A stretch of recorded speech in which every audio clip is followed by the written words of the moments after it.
Hi, this is Josh Orrantia. We're here with another installment of our Wizard Wednesday. Wizard Wednesdays is when we take complicated real estate facts and break them down into a simple 101, make it easy for you to understand. So as a broker, I review a lot of different transactions and listen to a lot of complaints about problems with those transactions. And one of the biggest ones that comes back a lot is we hear buyers who will say, hey, doesn't the seller have to fix all of this stuff, these problems with the house? Because when I sold my house, we had to fix this whole list of things. Well, in actuality, the contracts state that the house is being sold in its as-is condition in its present location. So to answer the question, no. Nobody is required to make any repairs unless they are agreed to in writing, either in the contract, so prior to the execution of the contract, or as a result of a request for repairs, which is a negotiation between the buyer and seller. And the seller is not, automatically required to make those repairs or even to agree to your request. So I always like to bring the contract here with me so we can see where this is in the residential purchase agreement. And it's paragraph 7B. It says here, unless otherwise agreed, the property shall be delivered as is in its present physical condition on the date of acceptance. So if there's a hole in the roof on the day that if the offer is accepted and the seller doesn't want to fix it, they don't have to fix it. Now that means that you can also step away from the contract and say, hey, I don't want to purchase this with these problems. So again, it's a negotiation that goes back and forth between the two sides. So let's talk about what kind of things can be agreed to. Well, when you write a contract, you typically will ask somebody to do a pest inspection, and sometimes we even ask them to do an inspection and to make the repairs in the contract. And if they agree to that, then when the pest report comes back with $3,000 worth of damage, they've already agreed to fix it. Therefore, you do not have to go back and renegotiate it because it was agreed to in writing.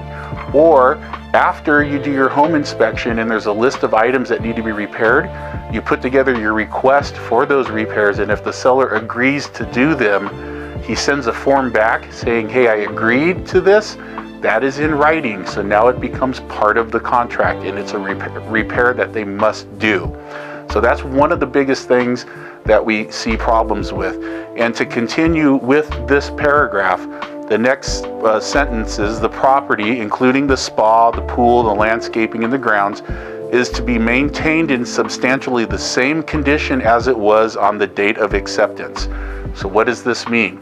Well, it means that if they take down a beautiful chandelier and put up a small light, or if there's new damage to the house, a new hole in the wall, or they took down nice doors and put up, low quality doors, or changed the appliances, that would not be accepted. They would have to go back and put the house back in the condition that it was. What's other interesting is they're talking about landscaping and also the grounds. So the seller is responsible to maintain irrigation if the house has a green lawn when you get the offer accepted. When they deliver it 30 days later, the lawn should still be green, barring weather, right? Barring it's winter time now and maybe the trees have dropped their leaves, but they're supposed to maintain the landscaping and the maintenance of the grounds of the property. Also, further in this paragraph, all debris and personal property not included in the sale shall be removed by the close of escrow or at the time that possession is delivered to buyer if those aren't the same date. So sometimes a seller stays in a home a couple of days after a transaction because they need time to move. So that would be when the possession would change, when the seller exits the house. But otherwise, it's when the escrow closes and keys are exchanged, ownership is transferred. Their personal property, that means their furniture, their art, whatever they have in the home, things that they carry, and then debris. Debris is what it sounds like, trash, right? Maybe if there was a pile of concrete in the back of the yard, or some scrap metal or things like that, or a junky car, those things need to be removed from the property when the transfer of ownership happens, unless you have a written agreement to leave those items there. So that does not say that the house has to be professionally cleaned, right? It just has to be free of personal property and free of debris. That's another area where people get a little bit, there's a lot of miscommunication. Like, how clean does the house have to be delivered?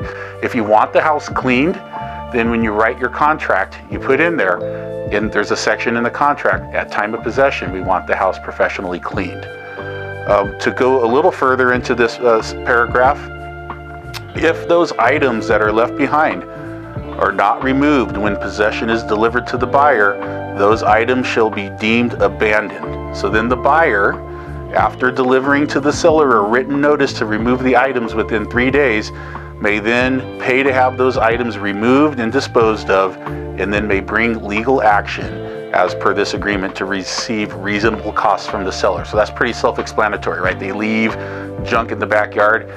You don't want it there. They were supposed to take it. You send them a written notice, and after 3 days, if they don't come and retrieve that item, you can pay a professional to remove it, and then you can take them to small claims court or wherever you might go to try to get that money back from them. So hopefully that helps you understand a really important paragraph in the residential purchase agreement that we see a lot of issues and arguments and miscommunication over. I like to call it the as-is clause, but it also talks a lot about how the property, the condition of the property, shall be delivered to you when ownership changes.